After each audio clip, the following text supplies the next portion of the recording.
Hello, people! E aí, como é que vocês estão? Hoje, o tema do vídeo é rivalidade feminina. É mais um vídeo do meu dicionário feminista.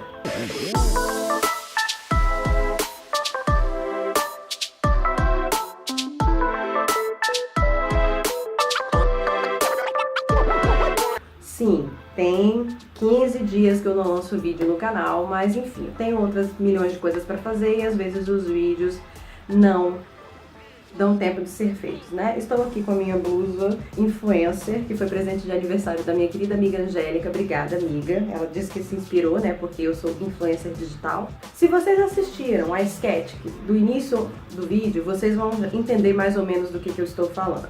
Por que eu estou dizendo rivalidade e não competitividade feminina? Porque competitividade competição é considerado uma coisa boa.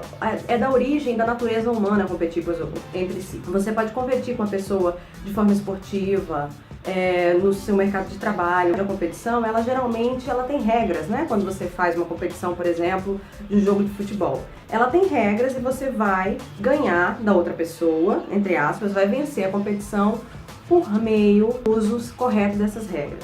A rivalidade é quando você começa a tratar outra pessoa como se fosse sua inimiga. Então, eu não uso o termo competitividade feminina, eu vou usar o termo rivalidade feminina, que é aquele comportamento culturalmente construído de que as mulheres têm que rivalizar umas com as outras. Quando eu era adolescentezinha, até 15, 16 anos, eu sempre preferi fazer amizade com meninos. Porque eu conhecia o mundo das garotas, e o mundo das garotas, como ele era culturalmente construído, ele não era legal. Ele era baseado muito em rivalidade feminina, e me parecia muito mais fácil conviver com os rapazes. Os rapazes não rivalizavam comigo, não tinha falsidade, não tinha falar pelas costas dos outros, porque eu enxergava no mundo das garotas aquela coisa de que as mulheres não são realmente amigas. Elas competem umas pelas outras por atenção de homens, elas são falsas umas com as outras, falam mal de umas com as outras pelas costas. O mundo feminino sempre parece ser muito fútil, culturalmente falando, é sempre aquela coisa de moda, unha, cabelo, novela, que são coisas que eu percebi com o tempo, que são coisas divertidas de se falar, não necessariamente são futilidade. E também é baseado em muito drama, quando as meninas brigam entre si, quando elas competem entre si, quando elas são falsas umas com as outras. Então eu preferia, peixinho que nada sozinho, andar junto com os meninos. E eu queria me sentir individualizada em relação àquelas meninas. Eu não queria ser só mais uma do bonde. Porque o padrãozinho que a gente tinha era o padrãozinho de filme americano, que a gente acabava tentando repetir da nossa cultura, aquele padrão meninas malvadas horroroso, de que realmente você não podia confiar naquelas mulheres, porque você não sabia se aquelas mulheres eram suas amigas. E eu demorei muitos anos, até o final da minha faculdade, até o mestrado, para realmente ter amigas de verdade, para saber que eu podia confiar naquelas mulheres e que a gente podia construir uma relação de sororidade, de apoio mútuo, de não ter rivalidade entre si. Existem muitos contos, né? Primeiro, de dizer que mulher é muito fofoqueira. Sim, a gente gosta de falar da vida dos outros, mas o ser humano é fofoqueiro, não é mulher que é fofoqueira. Eu já vi muito homem fazer fofoca. Todo ser humano é fofoqueiro. A gente evoluiu, segundo algumas teorias antropológicas, para falar da vida dos outros. Mas sempre era colocada essa coisa da fofoca em relação ao comportamento feminino. Então vem aquelas frases como, por exemplo, mulher não se arruma para homem, mulher se arruma para outras mulheres. Mulheres como eu se arrumam para si mesmas, para que elas se sintam bem. Mas existe sim mulheres que se arrumam para outras mulheres no sentido em que elas estão se arrumando de uma forma que as outras mulheres vão ficar com inveja e assim elas vão eliminar a concorrência. Concorrência de quê? Não sei. Provavelmente em relação à atenção masculina, o que pra mim é totalmente fora da realidade, porque não é um comportamento que eu tenho no meu dia a dia. O problema é que a nossa sociedade machista, ela piora muito essa competição. Então ela cria a rivalidade feminina, essa rivalidade que é muito baseada num comportamento manipulador, muito pelas costas, muito falso, e cria a rivalidade masculina também, que tem aquela coisa da hipermasculinidade, que são homens que são super arquétipos de homens héteros,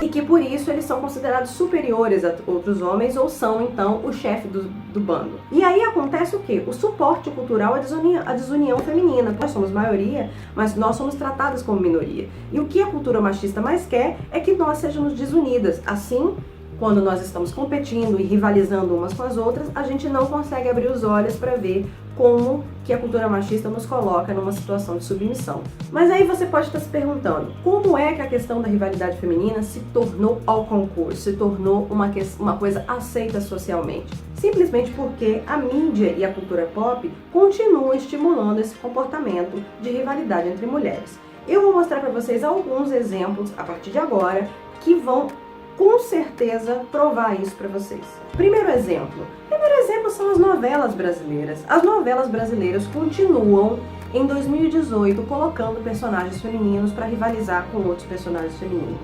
Geralmente é uma briga entre a mocinha e a vilã, muito assim, sempre por causa da razão do mocinho. Elas sempre estão brigando por causa de homem, é raras vezes que elas não estão brigando por causa de homem, tá? Vou dar alguns exemplos aqui pra vocês. Celebridade. Celebridade é o caso clássico, foi uma das surras mais, assim, assistidas na história da televisão brasileira, em que a personagem da Maria Clara dá uma surra na personagem da Laura. Ninguém merece. Não há nenhum homem envolvido aí, aconteceu porque a Laura roubou a ideia da Maria Clara e ganhou um prêmio, mas havia uma rivalidade muito grande entre elas desde o início. Inclusive a Laura apareceu na vida da Maria Clara de uma forma extremamente falsa e sempre competindo com a outra, inclusive foi morar na casa da outra, por uma questão simples de inveja. Aparentemente a história da novela não poderia existir de outro jeito, sem que essa historinha central acontecesse. A Força do Querer foi o último exemplo de grande surra, que foi quando a personagem da Joyce pegou e a Ritinha foram bater na outra personagem da Irene por causa do Eugênio, que era o marido de uma e tava traindo. O cara tava traindo a esposa com a outra. Tudo bem, a outra mulher, ela era uma mulher de índole discutível, com certeza, mas o porquê não discutir com o cara, o porquê não envolver o cara no meio da discussão? Não, as duas pegaram no banheiro pra bater na vilã, inclusive numa cena que a Ritinha deu umas sapatadas na cara. Então assim, foi o exemplo mais recente que eu tenho de que essa história não acabou e foi uma das cenas mais assistidas da novela. Foi campeã de audiência aquele dia, tava todo mundo doido pra ver aquela Irene tomando porrada.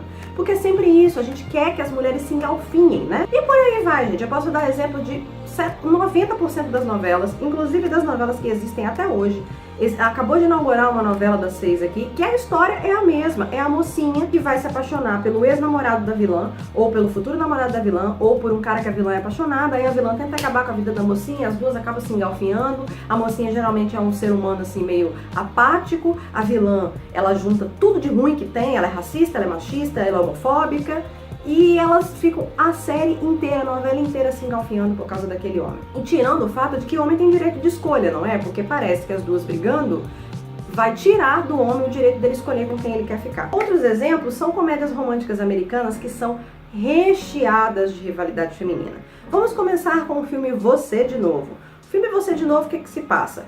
Existia uma garota, a abelha rainha da escola, a abelha rainha de Meninas Malvadas, né? Que ela fazia bullying com a outra moça. Aí, o que aconteceu? A moça vai e era uma vítima de bullying, aí ela se torna uma executiva, aquela história do eu era vítima de bullying e agora eu venci na vida. Aí ela volta e descobre que o irmão dela vai se casar com aquela abelha rainha. E as duas passam o filme inteiro, primeiro fingindo que não se conhecem e tentando sabotar a vida uma da outra, em vez de simplesmente sentar e conversar e tentar resolver as coisas do passado. O filme iria existir se a história fosse diferente? Provavelmente não, porque a história só existe a partir dessa espinha dorsal, que é a briga dessa menina com a cunhada, que as duas eram inimigas na escola, e é isso, entendeu? E são estereótipos da nerd, que sofre preconceito, e o estereótipo da abelha rainha, que é burra e bonita e faz bullying com todo mundo. O outro exemplo é Noivas em Guerra, que é estrelado por Anne Hathaway e Kate Hudson, né? Duas Uber Babes de Hollywood. E são atrizes sérias, que fizeram muitos filmes sérios, e nesse eles fizeram uma comédia romântica que gira em torno da seguinte história.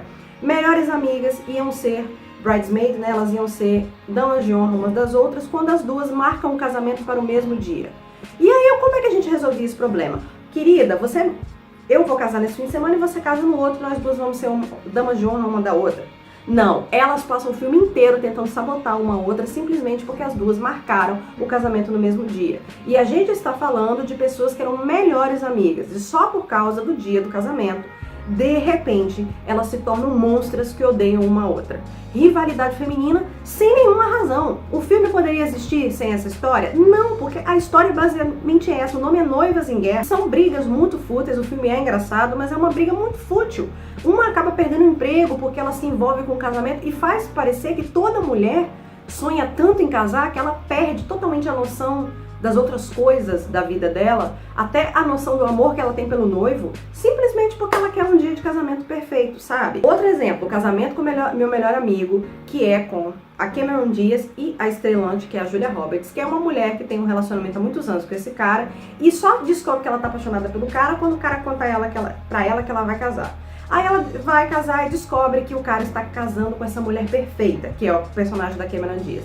E ela passa o filme inteiro tentando sabotar o casamento dos dois, sem partir da consideração do seguinte, de que o cara é apaixonado pela mulher com quem ele se casar. E essa é a grande lição do filme. Ela não tem respeito pela vontade do amigo dela, e no final eles até chegam a essa conclusão, que os dois estão apaixonados, eles vão se casar porque eles querem, não há nada que ela possa fazer. Mas o filme aparece a vida inteira, o filme inteiro, as duas brigando, e na maior falsidade, porque a rivalidade delas é super falsa, ela inventa umas coisas pra fazer a mulher passar vergonha, a mulher também é falsa com ela. Outro exemplo brasileiro, Se Eu Fosse Você que é estrelado pelo Tony Ramos e pela Glória Pires. A personagem da Glória Pires tem um ciúme doentio pela secretária Cibele, que é estrelada pela Danielle Vinitz, que é a secretária do marido dela, o Cláudio. A Cibele, ela é o estereótipo da secretária mais nova e gostosona. Ou seja, a Cibele é o pesadelo de qualquer mulher de meia idade que é casada com o executivo. Inclusive, tem uma coisa extremamente sexista com o personagem da Danielle Vinitz, que eu não vou entrar aqui, mas enfim, ela passa o filme inteiro morrendo de ciúme dessa mulher sem ter a mínima prova de que o marido está traindo por causa do estereótipo da secretária gostosona, que a única forma da secretária fazer sucesso é ter um caso com o chefe, porque obviamente é só isso que as secretárias querem, não é? O filme Se Eu Fosse Você não tinha necessidade de ter essa parte, desse ciúme doentio, mas só mostra a verdade.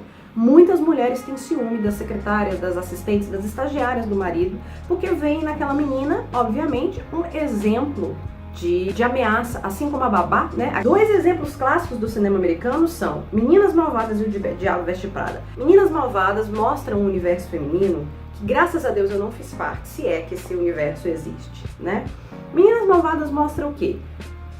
O estereótipo da menina nerdzinha que estudou a vida toda na África e que não está envolvida nenhuma com o mundo das mulheres, porque ela faz coisas muito mais úteis, como por exemplo, ajudar os pais que são biólogos na África. Então ela tem uma vida útil e ela não está inserida no mundo das garotas, que é um mundo muito fútil, um mundo cor-de-rosa, um mundo Barbie. E ela vem para a escola e acaba se envolvendo com amigos que também são nerds excluídos da sociedade, que são diferentões, e acaba sendo atraída para esse grupo dessas garotas, que são as The Plastic Girls, que tem a abelha rainha e a seguidora. São um grupo que não pode ser chamado de amizade porque elas são extremamente falsas, rivalizam umas com as outras, e tem a Regina George, que é a abelha rainha, que é a mais malvada de todas, que ela tem amizade com essas meninas apenas porque ela pode usar essas meninas. Então ela acaba usando de uma forma para proibir que as colegas dela usem roupas que ela quer usar. Então tem uma cena que a menina fala que ela não podia usar argolas, porque argolas era coisa da Regina, e a Regina proibiu ela de usar determinada coisa para que as outras duas não parecessem mais bonitas do que ela. Então é um mundo assim tão deturpado, e diz que aquele é o mundo das garotas. O mundo das garotas é um mundo de falsidade, rivalidade, é um mundo de uma falando mal das outras, uma manipulando. E quando você vê nas cenas finais que elas estão revelando os segredos de toda a escola, todos os grupos de meninas da escola se comportam do mesmo jeito. Todas rivalizam, todas contam segredos umas das outras, e elas caem na porrada no meio da escola. E é justamente isso, elas criam rivalidade, não tem sororidade nenhuma naquelas amizades. E isso é o que a gente aprendeu, porque esse filme lançou em 2004, quando eu tinha 13 anos. Se eu fosse levar isso pra minha vida, eu teria aprendido que a minha vida seria rivalizar com as minhas iguais. E por último, O Diabo Veste Prada, que mostra a questão da competitividade, da rivalidade feminina dentro do escritório. Que é aquela chefona maravilhosa feita pela Meryl Streep, a Miranda Priestley, que é o diabo. Só porque ela chegou numa posição de liderança, ela é uma mulher extremamente criticada, ela é uma mulher masculinizada, é uma mulher que é considerada uma bruxa, simplesmente, ou melhor, ela se comporta dessa forma simplesmente porque ela chegou numa posição de liderança e agora ela tem que se comportar de determinado jeito e tem que fazer um inferno da vida das assistentes dela. E o pior, as assistentes, elas também competem entre si. E aí vira uma história, e são só mulheres as personagens principais ali que vão perdendo o sentido da vida delas porque elas têm que rivalizar umas com as outras. Então, gente, esses são os exemplos que a mídia nos dá, que a cultura pop nos dá. Tirando outras brigas, igual em reality shows igual Big Brother e etc., que vão mostrar pra gente que as mulheres não podem ser amigas, não podem ter sororidade, elas têm que ser sempre rivais. E eu tenho um antídoto para poder dizer pra vocês, que é o seguinte: pare de tratar as outras mulheres como se elas fossem suas inimigas. Tenha empatia por elas. A mulher que está com o seu ex, ela não é sua inimiga. A ex do seu atual não é sua inimiga. A secretária que trabalha com o seu marido, ela não é sua inimiga. Aquela colega de trabalho que talvez esteja envolvida com o chefe para subir na carreira, ela não é sua inimiga. Tente entender a postura dessa pessoa, tente sentar com ela e conversar o porquê que ela acha que ela tem que fazer isso, ela tem que dever favores sexuais para esse homem para subir na carreira. Às vezes essa colega sua está sendo assediada e você não está sabendo. Aquela secretária sua, procura conhecer a secretária do seu marido para ver que às vezes ela não está interessada no seu marido. Procure ter empatia com a situação que suas melhores amigas estão vivendo e respeitar o fato de que às vezes ela gosta do mesmo garoto que você e o cara que vai escolher, porque afinal de contas ele tem direito de escolha. Vocês duas têm que ficar se engalfinhando, ou melhor, fazer aquele pacto de não, nós duas não vamos ter relacionamento com ele, porque afinal de contas isso vai nos machucar. Não é? A gente tem que aprender a ter mais sororidade, a ter mais relação, para não ficar parecendo sempre que existem mulheres como eu que não querem aceitar o universo feminino só porque elas não confiam nas outras garotas. Nós, garotas, temos que aprender a confiar umas nas outras e desenvolver uma relação de rivalidade, porque tudo que o machismo quer é que a gente não se una, que a gente não se proteja, que a gente tenha preconceito umas com as outras. É a rivalidade feminina, por exemplo, que faz com que mulheres pensem que outras mulheres merecem apanhar ou ser estupradas por causa da forma como elas se comportam. Elas podem não falar isso, mas elas pensam. Por quê? Porque elas consideram as outras mulheres como rivais. Muitas mulheres sentem ciúme doentio do marido e do namorado, do companheiro, porque elas tendem a acreditar que mulher nenhuma presta, que toda mulher está interessada por um cara comprometido, que todo cara bonzinho vai ser ameaçado por outras mulheres. É isso. E aí quando você começa a perceber que não necessariamente o problema são as outras mulheres, você para de ter esse ciúme doentio, porque você vai perceber que, cara, não é sempre que toda mulher está dando em cima do seu namorado. Então a gente tem que ter empatia e começar a se posicionar no lugar das outras pessoas pra gente parar de tratar as outras mulheres como inimigas. Então, pessoal, essa foi a minha mensagem de hoje pra vocês. Espero que vocês tenham gostado desse vídeo. Não se esqueçam de se inscrever e dar aquele like gostosinho pra fazer esse canal crescer, obviamente. Ainda estamos no 200 inscritos até o final do ano.